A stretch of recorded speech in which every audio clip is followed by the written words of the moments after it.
I'm continuing along in the Summer 25 quilt along, and today I'm going to show you how to sew this special reversible patchwork seam.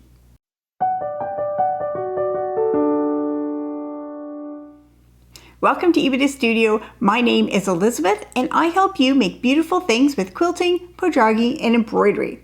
So in the Summer 2025 quilt along, by now you should see what the project is. You should be thinking about or decided what you're going to make in this quilt along. And if you haven't had a chance to do that, you can go back and watch the other videos that explain all about this project. But today I'm going to show you how to sew the reversible patchwork seam. And so these projects are not made with a traditional 1/4 inch seam. It's made with a reversible seam that is finished on both sides. So it is not difficult to do, it is just really different. So the first couple times you'll have to follow all the steps carefully, and by the time you're halfway through the project, you won't even really have to think about it anymore. So to try this seam and practice, just grab a couple of scraps of fabric and we can get started. So you're going to want 2 pieces of fabric that have straight edges, and this is how we're going to want the seam to look when it's joined. So to put our fabric together, we're going to put our 2 pieces of fabric together, but don't line up the edges, have the edges offset. And if you're using something like batik or solid and it doesn't have a clear right and wrong side, then it doesn't really matter how you put these together. But if your fabric has a clear right and wrong side, you want to put them either wrong sides together or right sides together. And so put your fabric together with the edges offset by about 1/4 inch. And then once we have those together, we're going to go to the sewing machine and we're going to stitch a seam about 1/4 inch away from the top fabric. And it really doesn't matter which fabric is on top and which fabric is on the bottom. We have it this way. I have green on the bottom and brown on the top, but I could just as easily have done it this way. It really doesn't matter. It's just kind of personal preference and how you pick them up. So once they're together, we're going to go to the sewing machine and stitch that. So here we have our stitching line, and our goal is to get 3 parallel lines: stitching, fabric, and fabric. And I'm using a contrasting color thread so you can see that. And of course, if you go back and watch the video about thread, you can see you can use whatever color thread you want. Contrasting is really fun to be able to see it. So now that the stitching's done, we're going to do the pressing, and this is what is really different. So I have my pressing mat, and I'm going to lay it this way so it's going horizontally.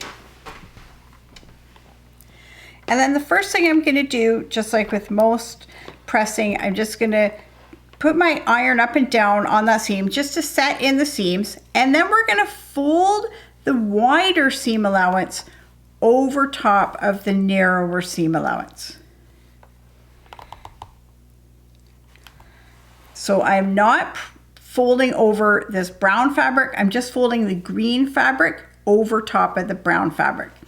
And now I'm going to bring the tip of my iron in and just press right in the crease there to open that crease up, and that will help us to press this open so that everything is nice and flat.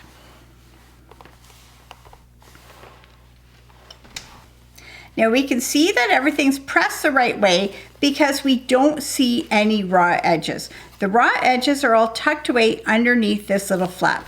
So if it looks like this and you see the raw edge of that fabric, then you'll know it's pressed the wrong way and it should be pressed like this. So once that is pressed, we're just going to go to the sewing machine and we're going to top stitch right along the edge of that flap to hold it down. And so here is our finished seam. We can see that all the raw edges are tucked away inside and the piece is finished on both sides. So if your fabric is reversible without a clear right and wrong side, then this whole piece is reversible. There's no right side and wrong side.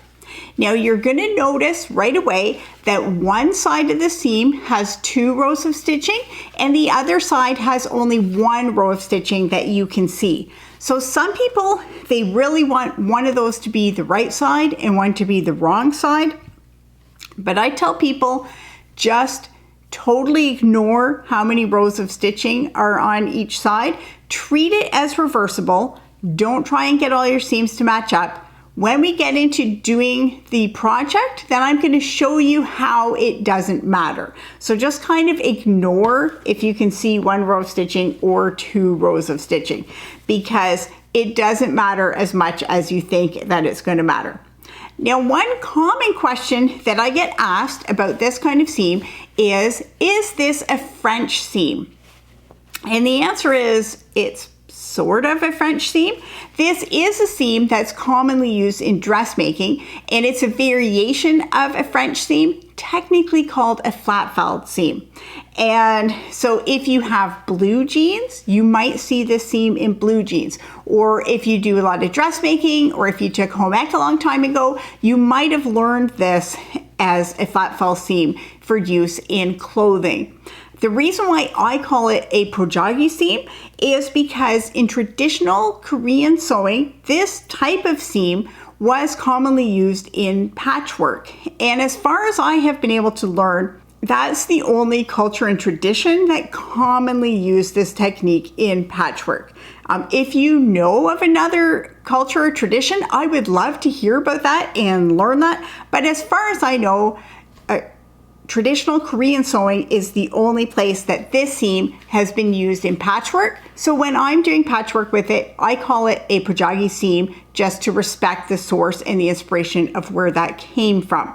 I've met many people who say, oh, I've used that seam in dressmaking. I learned it a long time ago, but it never crossed my mind to use the seam in patchwork. So it might seem vaguely familiar to you if you've done a lot of sewing, and that is why. So if you need to practice a couple times, then you can practice the seam and get familiar with it. If you're having problems with the seam, then tomorrow I'm going to show you an alternate method for how to do this seam. But I think if you're just using 2 pieces, especially of quilting cotton or batik fabric, it'll just be practice, and before you know it, it'll be second nature.